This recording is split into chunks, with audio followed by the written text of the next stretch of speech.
أعوذ بالله من الشيطان الرجيم. بسم الله الرحمن الرحيم. ثم الصلاة والسلام على رسول الله وآله وصحابه أجمعين. السلام عليكم ورحمة الله وبركاته. Je suis votre serviteur Imam Kouyaté Ibrahim Khalilullah. Je réside en Côte d'Ivoire, Abidjan, commune de Makori. Alhamdulillah, nous sommes ensemble ce matin avec un thème qui est intitulé les contrefaçons ou tricheries. Mes chers parents, mes chers frères et sœurs en islam, tout ce qui est tricherie est interdit en islam. Tout ce qui est contrefaçon est interdit en islam. En arabe, on dit al-rishu. Qu'est-ce qui est la tricherie ou contrefaçon?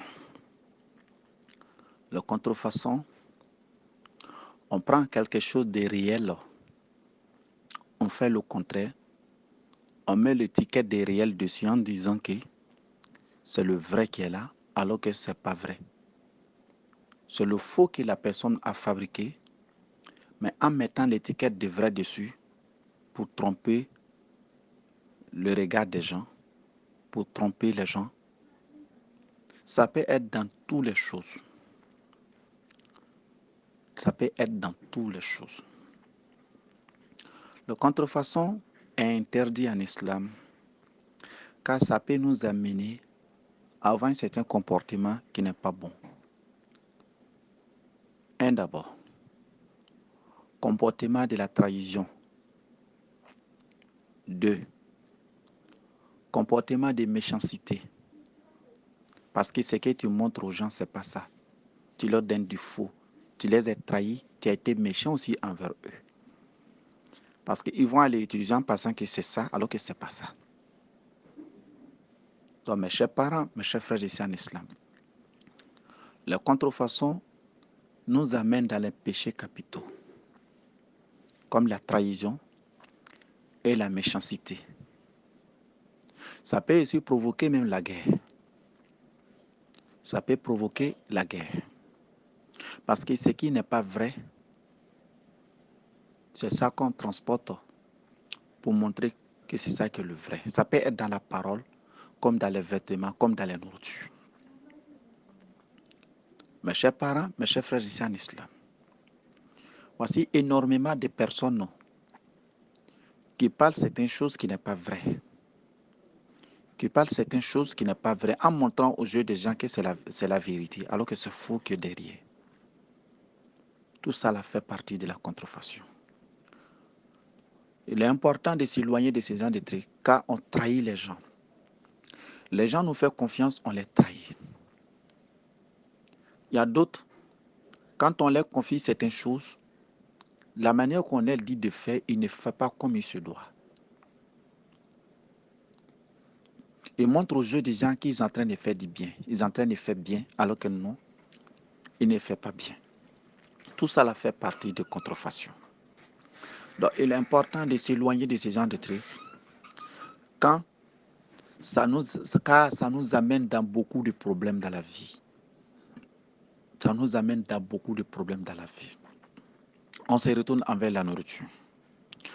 À cause de contrefaçon, beaucoup de personnes sont malades.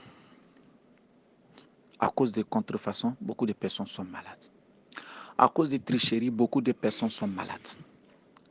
Parce qu'il y a certaines personnes, comme lui ne peut pas en avoir, il triche le condiment, il met une autre chose dedans, en telle sorte que ça soit beaucoup, pour montrer aux yeux des gens que c'est le vrai qui est là, alors que c'est faux. Alors que c'est nourriture. Tu veux tuer ton frère ou ta soeur? Tu ne sais pas que celui qui est en train de consommer, c'est ton frère ou c'est ta soeur? Il est important de s'éloigner de ce genre de trucs. Ce n'est pas bon dans nos vies même de tous les jours. Ce n'est pas bon pour la société. On veut une société où tout le monde est bien portant. Mais une société où on fabrique les nourritures, on monte, c'est-à-dire on cache les vrais, on montre les faux. Des fois même d'autres créent beaucoup de faux et mettent quelques vrais dedans pour mélanger le regard des gens. Cela n'est pas bon en islam. Cela n'est pas bon en islam. Il est important de s'éloigner de ce genre de trucs. Un jour, voici un hadith du prophète Mohammed sallallahu alayhi wa sallam qui dit à ses disciples, il dit Man gashana falaysa minna. Il dit celui qui fait le contrefaçon ou tricherie ne fait pas partie de sa communauté. Il est en dehors de sa communauté. Car le contrefaçon et la tricherie n'est pas comportement du prophète Mohammed sallallahu alayhi wa sallam. C'est les comportements qui font partie, qui nous créent des péchés capitaux, qui nous amènent dans les péchés où on ne peut pas s'en sortir. Aujourd'hui, tu vas avoir l'argent à travers. Tu vas avoir, comment on appelle, la grandeur à travers. Mais ce n'est pas bon pour toi demain. Ce n'est pas bon pour toi demain. Donc, il est important de faire attention dans tous les travaux qu'on est dedans. D'éviter contrefaçon, d'éviter aussi la tricherie. Que Dieu nous donne une bonne compréhension. Un jour, Sayyidina Omar, radiallahu anhu, en ce moment, celui qui était à la tête de la religion, après Sayyidina Abakar, c'est Omar qui a remplacé Abakar, radiallahu anhum ajma'in. Omar a fait un sermon sur le contrefaçon ainsi que la tricherie. Il dit d'éviter la tricherie ainsi que la contrefaçon, ce n'est pas bon. Ça peut nous amener dans la guerre. Le contrefaçon, je vous ai dit de suite, là, ça peut être dans la parole, dans les nourritures, dans tout ce qu'on va entreprendre, ça peut être dans ça. Donc, il est important de s'éloigner de ça, d'être sincère envers nous-mêmes, envers nos semblables. C'est qu'on les montre que ça soit vrai. C'est qu'on les dit aussi que ça soit vrai. Qu'on ne les mélange pas les regards en montrant des bonnes choses, le visage des bonnes choses, alors qu'au fond, c'est des mauvaises choses. Même les donateurs, c'est même qui fait du don. D'autres même prennent des bons riz, ils mettent dans les fausses, c'est-à-dire, comment on appelle, des mauvais riz, ils mettent dans des sacs de bons riz pour venir donner aux gens en montrant que c'est des bons riz, alors que c'est faux.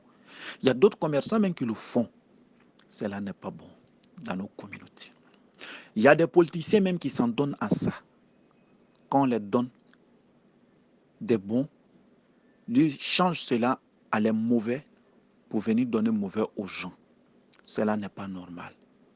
Celui qui t'a donné de distribuer, il a eu confiance en toi. Même aussi, dans ceux mêmes qui sont chargés de nous sécuriser, on leur dit de ne pas faire certaines choses. Ils préfèrent remplir les poches avec les 500 et les 1000 francs ou les 5000 pour amener les gens à faire le contraire qu'on leur demande de faire. Mes chers parents, mes chers frères ici en islam, tout ça fait partie de contrefaçon ainsi que tricherie. Quand on te met quelque chose de bien sauvegardé, de garder, il faut amener en bien cette chose-là. Montre ta sincérité dans cette chose-là. Il faut faire en sorte de mieux faire pour ne même pas avoir quelque chose qui est mauvais dedans.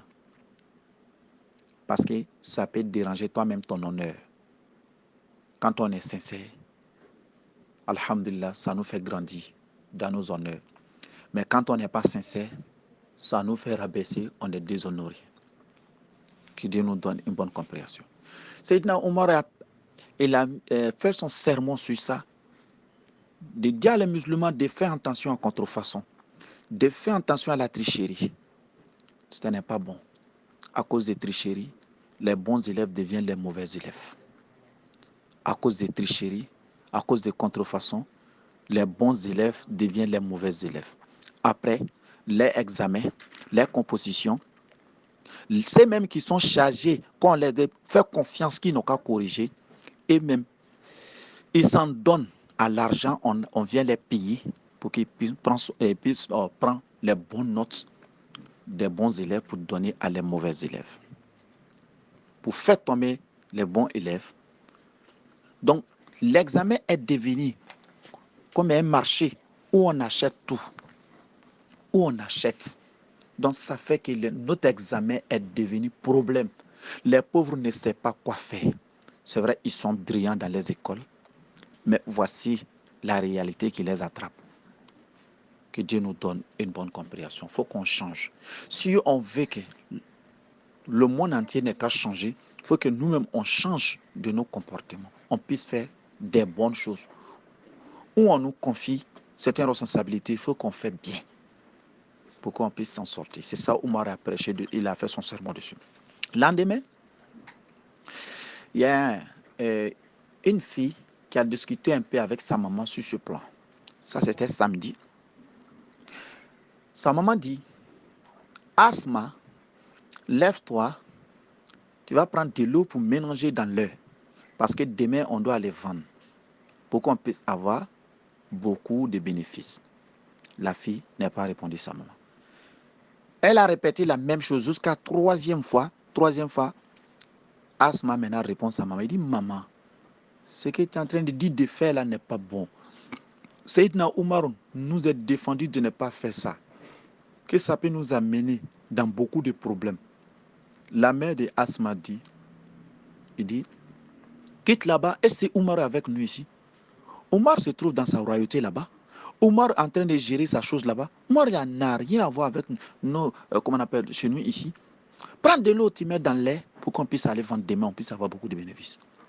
La fille répond à sa maman. Il dit, maman, c'est vrai, Omar n'est pas là. Mais Omar, il est à la place de Muhammad, sallallahu alayhi wa sallam. Il a remplacé le Muhammad. Muhammad aussi a été envoyé par Dieu. Dieu nous voit.